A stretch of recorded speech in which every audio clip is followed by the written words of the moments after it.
few months ago, I had an idea that did not pan out well. After our road trip last year, I wanted to try and do something new this year. Something that could continue our story and get us back on the road. But with the growing cost of traveling, the distance we could travel started shrinking, and I needed a solution. Then it came to me. I came up with the idea to start a new travel series focusing on overlanding through New Mexico, my own backyard. With over 9 million acres of national forest right next door, I knew this was a good opportunity. I imagined I could start off exploring the trails and ruins around the Sandia and the Manzano Mountains. I might even travel north and explore the Santa Fe National Forest, where I could probably find a river or a lake to fish in. I could even head south and explore the Gila, perhaps see some ancient cliff dwellings or explore some of the ghost towns of times past. But these ideas did not go far.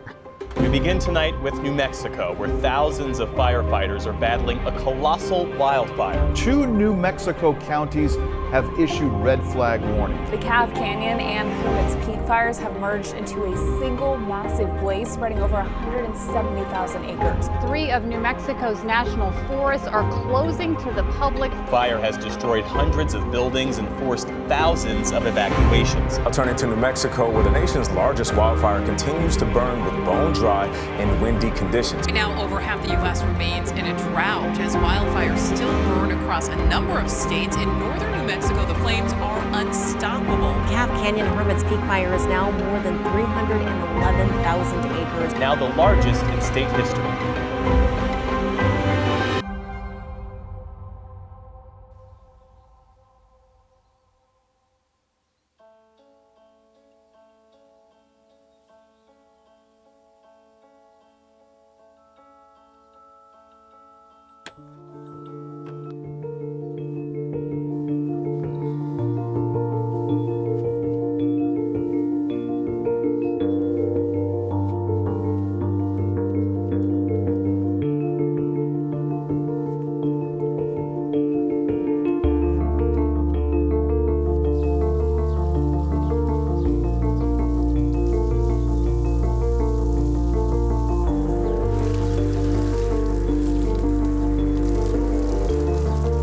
So we've decided that with our limitations that we have here in New Mexico, we are going to be traveling to the Valley of the Gods today.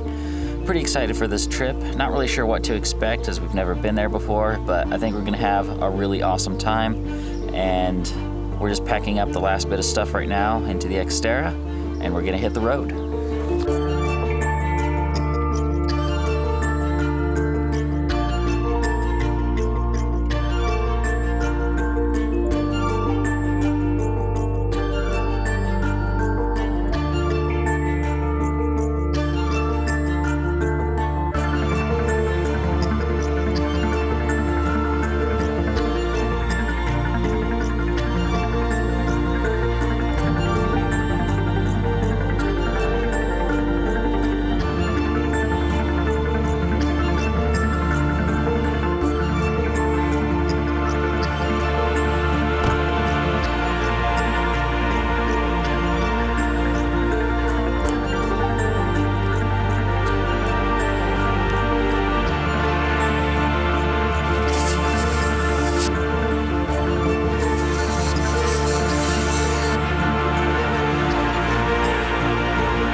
So we made pretty good time on this trip. We got here and arrived at about 1:30-ish, so the timing was not bad at all. We basically have the rest of the day to kill, and we're just gonna sit back and relax and then get dinner on the grill.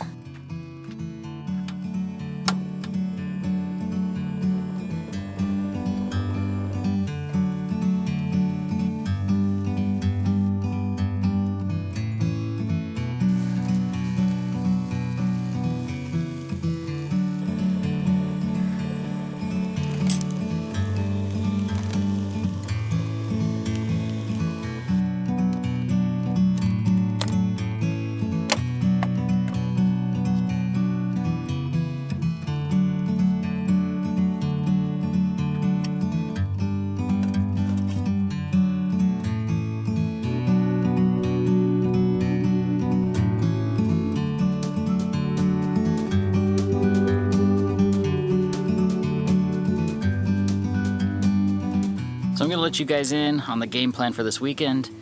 We are out here for the next few days where we are going to be rendezvousing with my parents, who are actually coming out on their way from California on their own trip. And we've decided to meet up here at the Valley of the Gods. They're not overlanders, they are their own thing. And well, you'll see. They are coming back from their own trip in California, and we've decided to meet up here to celebrate the feast of Shavuot.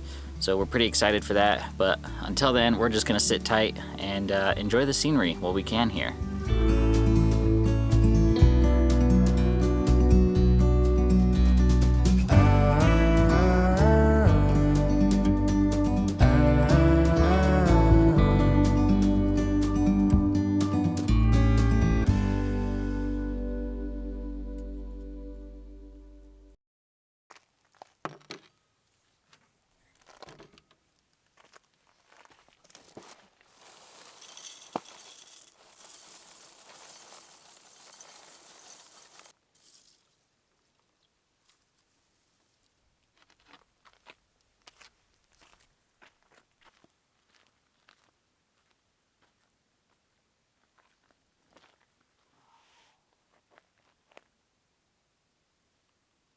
If there's one thing I've learned about the deserts of the Southwest, is that there's more to them than meets the eye.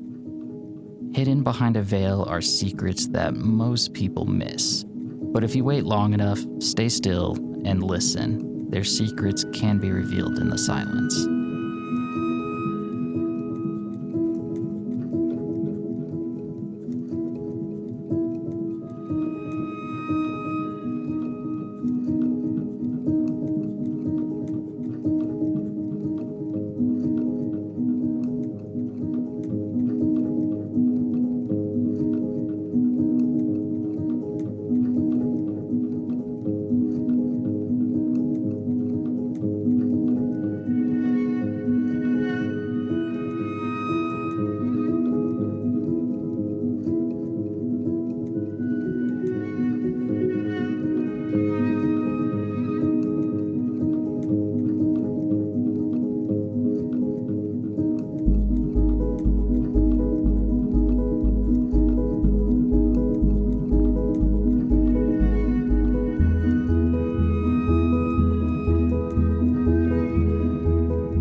So yesterday evening, the winds picked up pretty bad. We had to pretty much pack up everything back into the car. I had to put the awning away, solar panels, and pretty much anything else that would have flown away.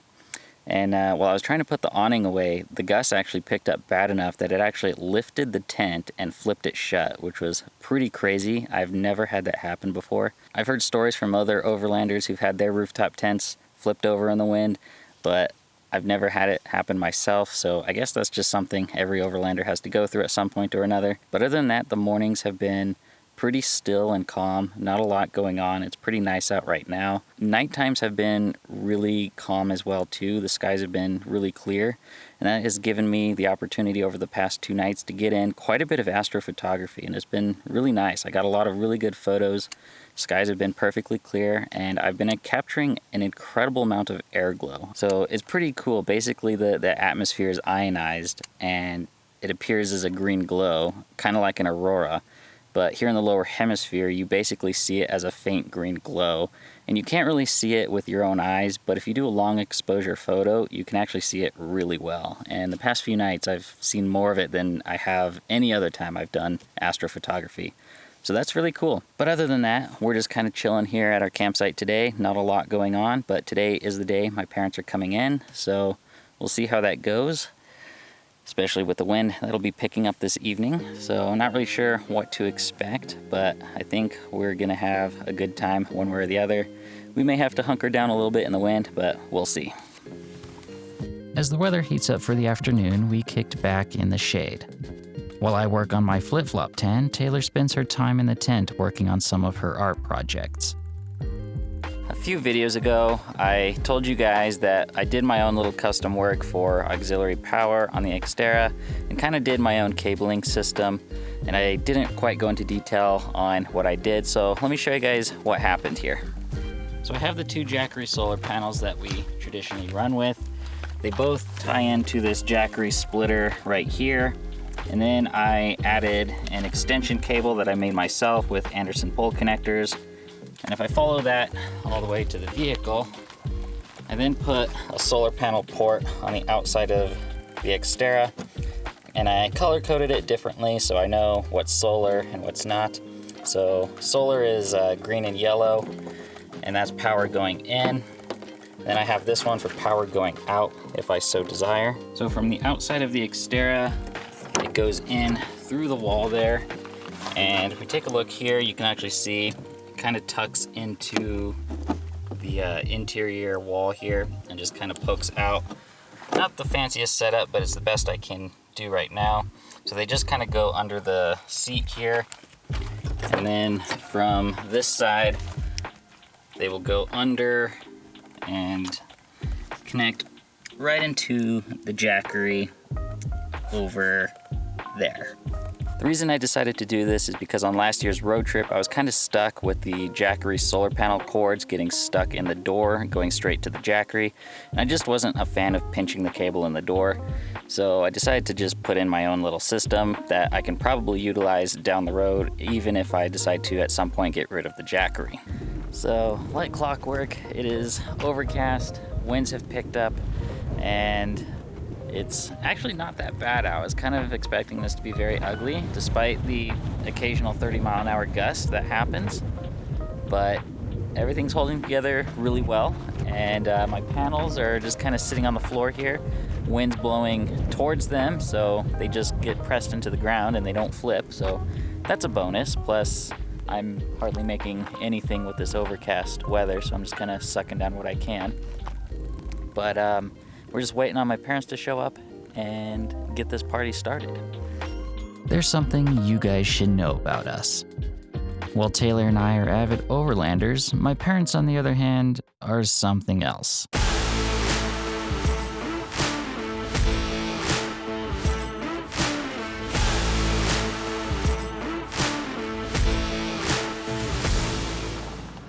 Traveling with a 35-foot rig is no easy task, and it certainly presents some challenges to boondocking. Chief among them, finding a level spot. I gotta move it over a little bit. I can't level it. In fact, it seems nowhere is level in this camp spot. However, there's a certain determination to try, and try again. Glampers. Oh yeah. Yeah, man. Woo! 18 inches going this way. Despite years of experience trailer driving under my dad's belt, it seems nothing wants to work out the first time around. And also with this struggle, it appears we've become somewhat of a tourist attraction. So mom and dad are trying to level their trailer, and this couple just like pulls into our campsite. Yeah? Oh, okay. Vlog time later.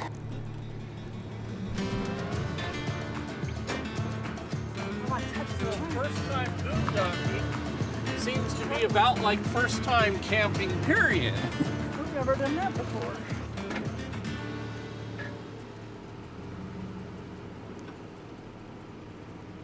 Near disaster averted, but not due to my prowess.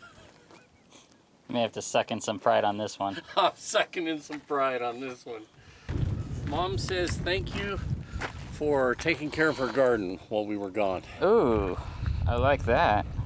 2018. Yeah. Excellent. So while you were backing up, that couple that came around in their car, they pulled all the way around and then pulled up here, and then were asking me to get a photo of that while you were struggling. It's like, it's a circus. This has been a zoo attraction right here, because like they like Take pictures of the mountains and then they sneakily take pictures. yeah, so like their cars will come right through here, they'll hit the brakes, back up, stick the phone out the window to grab a picture of this Xterra with the back. Between people stopping for photos or asking questions about our setup, it became readily apparent to us that our campsite has become somewhat of a local attraction. Not that we mind the attention from strangers, I personally enjoy inspiring others with our setup. It's not unlike our own story of how we started down this path. Seeing other people's setup is what inspired me to build my own and get into overlanding. It started our journey, leading us on some very memorable adventures.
With a new day and a cool morning, my parents decided that it was a good opportunity for a bike ride.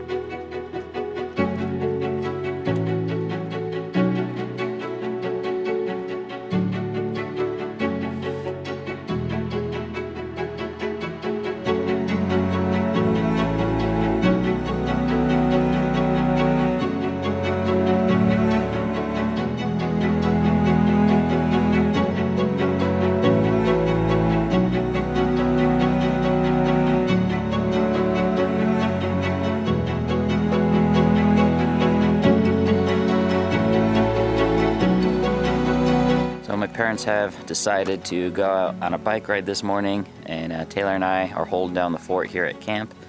And it's given us ample opportunity to catch up on things ongoing in the world because we have Starlink. So a lot of people have been asking about how it works or what it's like. And we've been disconnected from everything for the past 3 days.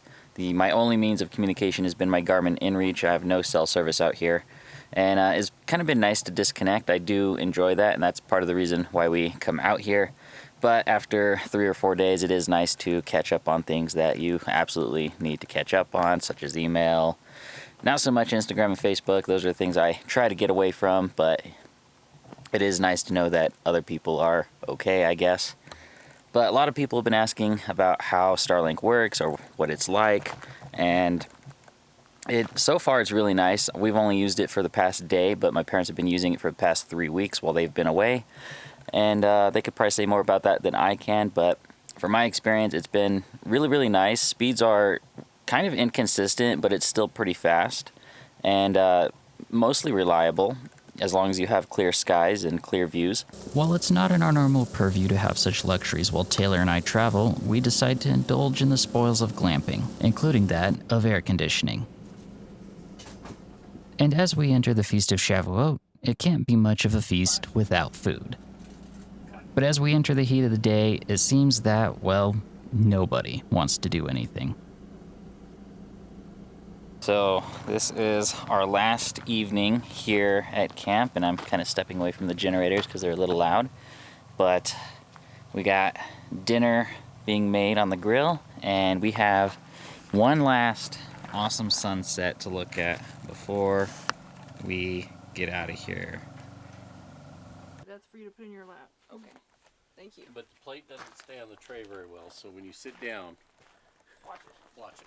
Don't spill. I nearly lost mine.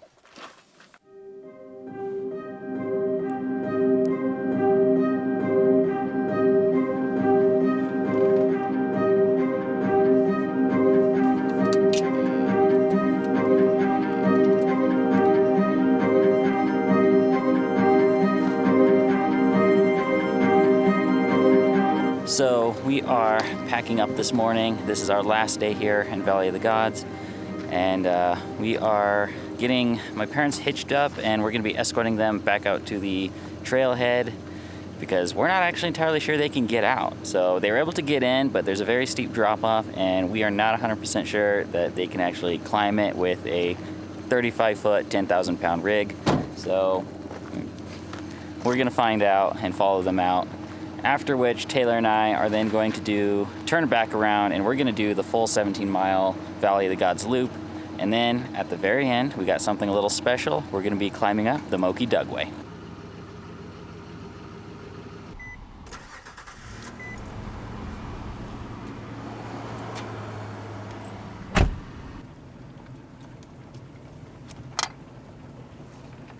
Your Uber has arrived. Thank you.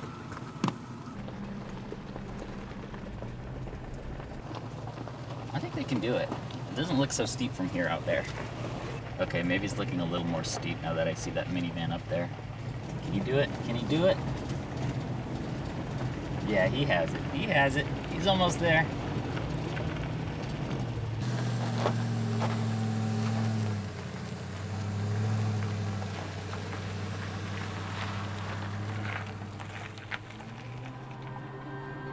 All right, there we go. And with my parents sent off, it was time for us to hit the trail.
So we are all aired up and ready to hit the pavement again. It has been an incredible 5 days while we've been out here. We have about a 4-hour drive ahead of us back home, and we're a little sad to leave this place, but I'm kind of ready for a shower. We've kind of been roughing it pretty long out here. This is about the max we can go at any one time without going into town for resupplying. But we had a really awesome time out here. I hope you guys enjoyed this as well, and I will see you guys in the next video, wherever that may be.